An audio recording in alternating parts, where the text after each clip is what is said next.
All right, the Great Recession. The Great Recession is going to take place December 2007 through June of 2009. And this is going to be the worst financial crisis in the United States of America since the Great Depression in 1929. It's going to cause a lot of problems going on really throughout the world. Remember in the previous lesson, we talked about this new global economy as a result of the digital age.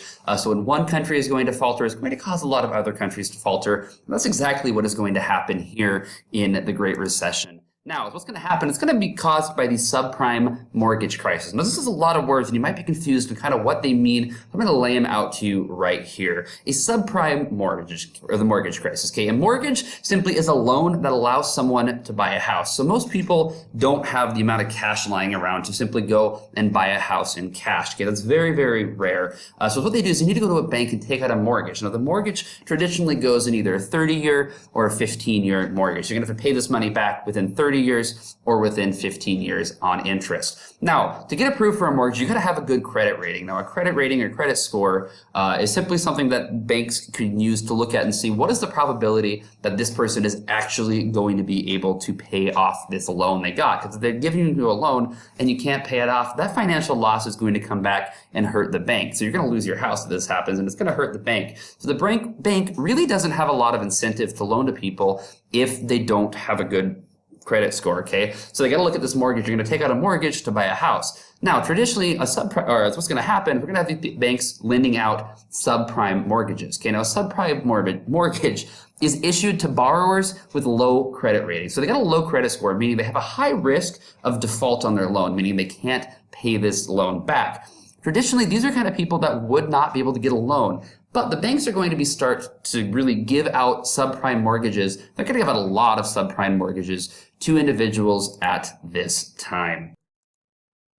All right, now at this time, the housing market is booming. Okay, it is just going like wildfire in a really, really good way, which means there's a high incentive for the bank to issue a subprime mortgage. Now, with these subprime mortgages, there is a much greater risk of this person who you're giving the subprime mortgage to not being able to pay it back. But because there's a greater risk, you're going to have interest rates be a little higher. Now, an interest rate is simply additional money that you've got to pay back on top of a loan that you take out. So these mortgages, you already got to pay back the full mortgage. An interest rate is additional money that you pay the bank, kind of as a way of saying, like, well, you gave me the money. This is kind of the cost and the payment for that loan. Now, if you have a high chance of paying that loan back, there's not a lot of risk for the bank giving you this money, meaning they're going to give you a lower interest rate. So it's not really going to cost as much. If you have a low chance of paying this back and a high risk of default, they're going to give you a higher interest rate because they got to make up some extra money to cover whatever it is that you can't pay back. So the interest rates are high. Now, the risk or the good thing with this is the housing market is booming, meaning there is a lot of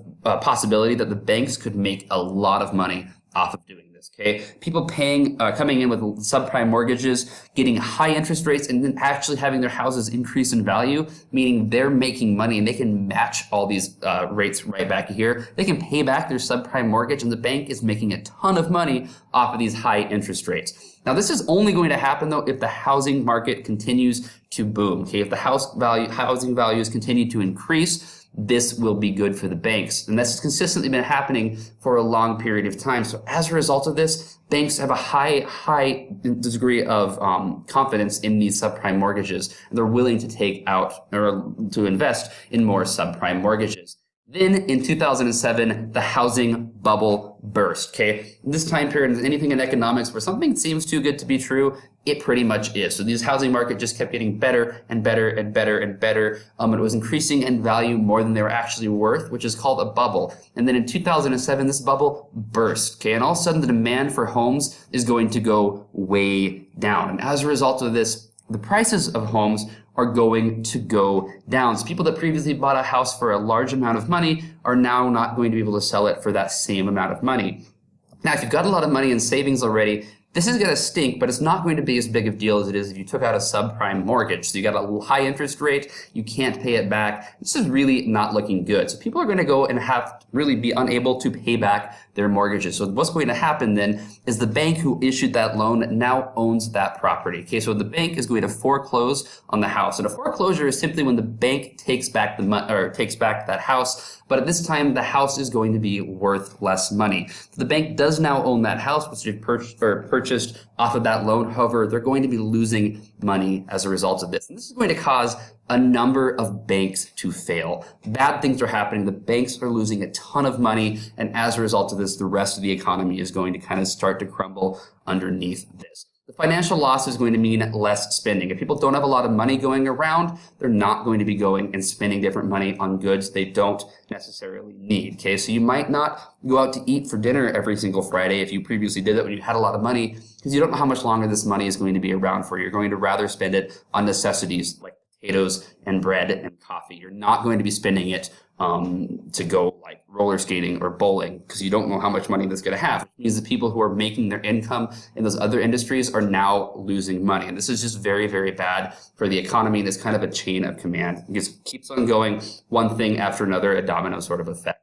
As a result of the Great Recession, 8 million Americans are going to lose their job. 4 million homes are going to be foreclosed each year during this, so a number of homes are going to be foreclosed.